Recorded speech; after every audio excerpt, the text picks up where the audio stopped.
എത്തിക്കൽ hacking ട്യൂട്ടോറിയലിലേക്ക് സ്വാഗതം. ഇന്ന് നമ്മൾ നോക്കാൻ പോകുന്നത് പവർഫുൾ ആയിട്ടുള്ള ഒരു എക്സ്പ്ലോയിറ്റ് സെർച്ച് ടൂളിനെ കുറിച്ചാണ്. ഈ ഒരു ടൂള് സെർച്ച് എക്സ്പ്ലോയിറ്റ് ടൂളിനേക്കാളും പവർഫുൾ ആണ്. അപ്പൊ നമുക്ക് വീഡിയോ ടോപ്പിക്കിലേക്ക് വരാം. അതായത് ഞാൻ പറഞ്ഞ ആ ഒരു പവർഫുൾ ആയിട്ടുള്ള എക്സ്പ്ലോയിറ്റ് സെർച്ച് ടൂൾ, അതായത് സെർച്ച് എക്സ്പ്ലോയിറ്റ് ടൂളിനേക്കാളും പവർഫുൾ ആയിട്ടുള്ള ആ ഒരു എക്സ്പ്ലോയിറ്റ് സെർച്ച് ടൂൾ ഏതാണെന്ന് നോക്കാം. ആ ഒരു ടൂളിന്റെ നെയിം എക്സ്പ്ലോയിറ്റ് ഹാക്ക് എന്നാണ്. അപ്പം ആ ഒരു ടൂൾ എങ്ങനെ ഇൻസ്റ്റാൾ ചെയ്യാൻ നോക്കാം. ഈ ഒരു ടൂള് ഡീബിയൻ ലിനക്സ് ഡിസ്ട്രിബ്യൂഷനകത്തും അതേകണക്ക് തന്നെ ആർക്ക് ലിനക്സ് ഡിസ്ട്രിബ്യൂഷനകത്തും അതേകണക്ക് തന്നെ ആർഹെൽ ഡിസ്ട്രിബ്യൂഷനകത്തും സപ്പോർട്ട് ചെയ്യും. ആർഹെൽ എന്ന് വെച്ച് കഴിഞ്ഞാൽ റെഡ് ഹാറ്റ് എന്റർപ്രൈസ് ലിനക്സ് ആണ്. കാലി ലിനക്സ് പാരറ്റോയ്സ് ഡീബിയൻ ലിനക്സ് ഡിസ്ട്രിബ്യൂഷൻ ആണ്. അതുകൊണ്ട് തന്നെ കാലി ലിനക്സിനകത്തും പാരറ്റോയ്സിനകത്തും ഈ ഒരു ടൂൾ സപ്പോർട്ട് ചെയ്യുന്നതായിരിക്കും. അപ്പം ഈ ഒരു ടൂൾ എങ്ങനെ ഇൻസ്റ്റാൾ ചെയ്യാൻ നോക്കാം. അപ്പൊ ഈ ഒരു ടൂൾ ഇൻസ്റ്റാൾ ചെയ്യാൻ വേണ്ടിയിട്ട് നിങ്ങൾ ഫയർഫോഴ്സ് ഓപ്പൺ ചെയ്യുക. ഫയർഫോഴ്സ് ഓപ്പൺ ചെയ്തിട്ട് എക്സ്പ്ലോയിറ്റ് ഹാക്ക് എന്ന് ടൈപ്പ് ചെയ്യുക. Exploit hack HAWK exploit hack എന്ന് ടൈപ്പ് ചെയ്യുക.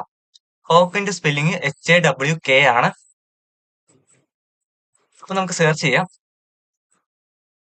അപ്പോൾ നിങ്ങൾക്ക് ഫസ്റ്റ് വന്ന ലിങ്ക് കാണാൻ പറ്റും. Exploit hack is A local exploit search tool designed for ethical hacking and red team operations. അപ്പം ഇതിൽ ക്ലിക്ക് ചെയ്യുക.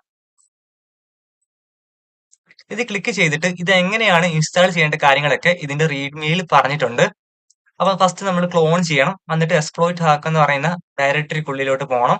എന്നിട്ട് നമ്മൾ install.sh എന്ന് പറയുന്ന ഇൻസ്റ്റാളേഷൻ സ്ക്രിപ്റ്റ് റൺ ചെയ്യണം. അപ്പൊ നമ്മുടെ ഈ ഒരു ടൂൾ ഇൻസ്റ്റാൾ ആവുന്നതായിരിക്കും. നിങ്ങൾക്ക് കാണാൻ പറ്റും ഇവിടെ കോഡ് എന്ന് പറയുന്ന ഒരു ബട്ടൺ കാണാൻ പറ്റും. അതിൽ ക്ലിക്ക് ചെയ്യുക.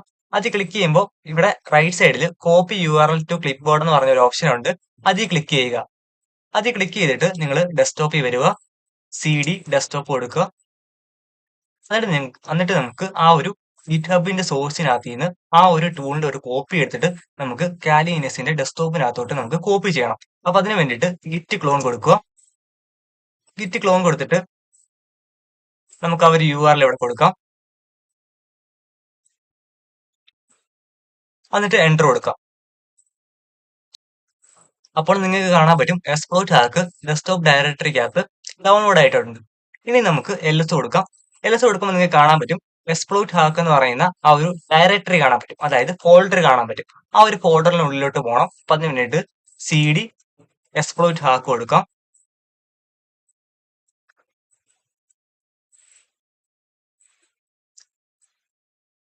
CD എക്സ്പ്ലോയിറ്റ് ഹാക്ക് കൊടുക്കാം. എന്നിട്ട് LS കൊടുക്കാം. LS കൊടുക്കുമ്പോൾ നിങ്ങൾക്ക് കാണാൻ പറ്റും install.sh എന്ന് പറയുന്ന സ്ക്രിപ്റ്റ് കാണാൻ പറ്റും. അപ്പൊ നമുക്കത് റൺ ചെയ്യണം. അപ്പൊ നമുക്ക് ഈ ഒരു ടൂളിനെ ഇൻസ്റ്റാൾ ചെയ്യണം. ഇൻസ്റ്റാൾ ചെയ്യാൻ വേണ്ടിയിട്ട് sudo bash install.sh. അപ്പൊ പാസ്വേഡ് ചോദിക്കും. പാസ്വേഡ് കൊടുക്കുക. ഓക്കെ, നിങ്ങൾക്ക് കാണാൻ പറ്റും എക്സ്പ്ലോയിറ്റ് ഹാക്ക് ഇൻസ്റ്റാൾ ആയിട്ടുണ്ട്. അപ്പൊ നമുക്ക് എക്സ്പ്ലോയിറ്റ് ഹാക്ക് റൺ ചെയ്യാൻ വേണ്ടിയിട്ട് നമുക്ക് ഇനിയും ടെർമിനലിൽ എവിടെ വേണേലും നമുക്ക് എക്സ്പ്ലോയിറ്റ് ഹാക്ക് റൺ ചെയ്യാൻ പറ്റും. നമുക്ക് CD -ഹൈഫൻ കൊടുക്കാം.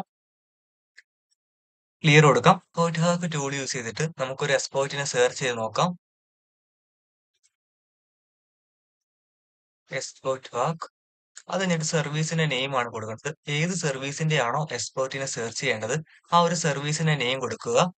VSFTPD, ഞാനിവിടെ VSFTPD ആണ് കൊടുക്കുന്നത്.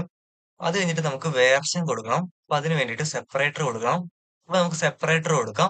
ഈ ഒരു സെപ്പറേറ്റർ ആണ് കൊടുക്കേണ്ടത്.